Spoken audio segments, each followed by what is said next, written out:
when that merger failed. Now, so JetBlue, and by the way, they, now Joanna's in. I think bringing in Marty, Brian already said this. I mean, Marty's. I'm a huge Marty fan. I'm also a huge Daniel Schurz fan. Those two are now the dynamic duo to watch in this industry. They're just some of the most capable, for completely different and complementary reasons.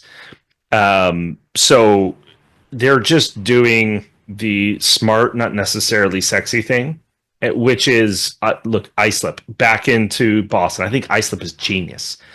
There are a lot of people on Long Island who would like to remain loyal or be loyal to JetBlue. Spirit, on the other hand, I mean, look again in Ted Christie's defense. I'm sure he stood in front of his board and been like, I told you so. Like, I literally told you so. And now he still has the mess to deal with. I don't. Spirit's future is probably not a Spirit. The over-under is still very heavily with Frontier. I know Frontier keeps saying, no, we don't want to, but I think they've officially bid through the bankruptcy process. But the over-under, and I've made this prediction actually on our podcast, which I probably won't get to till after this publishes. Again,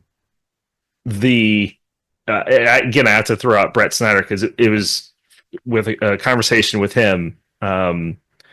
Where we just really like the idea if there's one airline that could find so much value in South Florida operations, believe it or not, it's United Airlines. Not saying they're going to buy Spirit, but I'm saying they got to be looking really close at whatever may or may not shake out with Spirit, because a Fort Lauderdale Latin American hub, there is no airline that would be more valuable, that hub would be more valuable to than United Airlines. And they have to be looking at those gates with customs and everything in that new terminal, licking their chops, looking for an opportunity. That's kind of the contrarian take. Yeah, I don't disagree with what Courtney said. I think, maybe early preview of, our Airline Geek trivia, Ashwin and Peter, but back, and I'll date myself, back in the late 90s when I was an undergraduate university, United actually used to have a hub or mini hub in Miami at the time, down to Latin America. And then they would have 727, 737s that served a variety of cities. I think New Orleans, Atlanta, Newark, amongst others that would go to, non-hub destinations. But it was primarily really focused on feeding the long haul into Latin America for them. And then they completely left Miami for a while, didn't they? If I remember correctly. They did. They did. Yeah.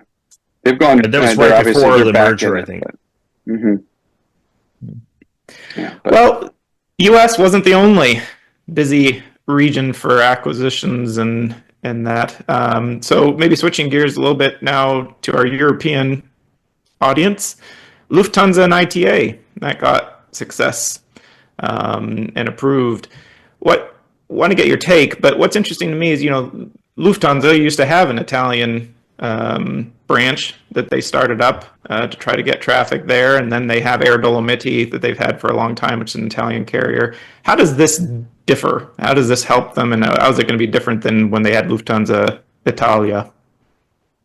Yeah, so I was thinking when I first saw this question, Peter, that we need to phone a friend and get Brett Snyder in on this, because he's if there's one thing he loves, it's to poke around at Alitalia/ITA.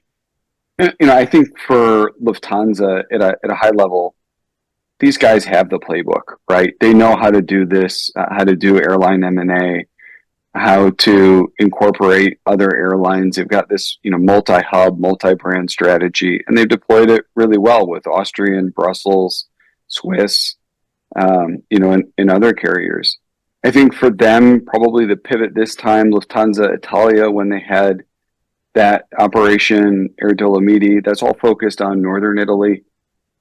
With ITA / Alitalia, you're getting Rome, right? And that's a key hub for them.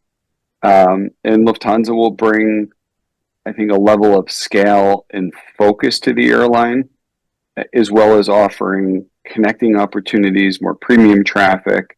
If you look at the Italian market, and either domestically within Italy or Italy to EU, that market is really controlled or dominated by Ryanair and EasyJet, and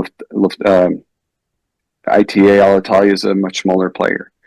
So being able to have that Lufthansa connection, I think strategically it's very important for them.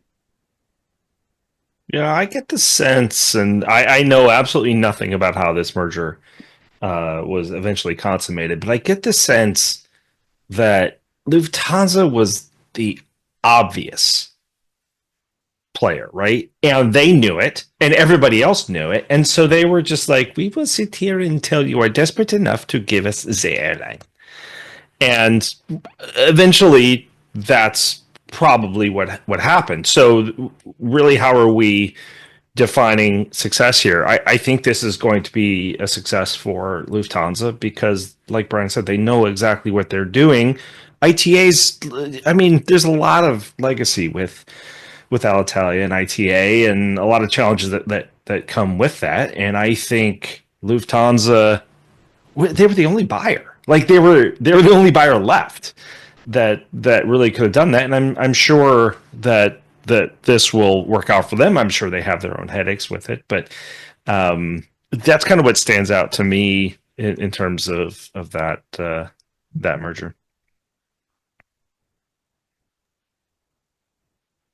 Yeah, I remember Peter had this slide up. It was probably one of the trivia questions in a previous podcast, and the entire slide was filled with the Lufthansa group. Like there's that many actual entities, Sure. right? And it just keeps growing. So it really feels like Europe heading towards this, three large groups controlling majority of the traffic and the two or three low cost carriers, right? That's just the trend. It seems like there's no smaller player that can survive for too long. It's just going to get eaten up by one of these 5 or 6 big players.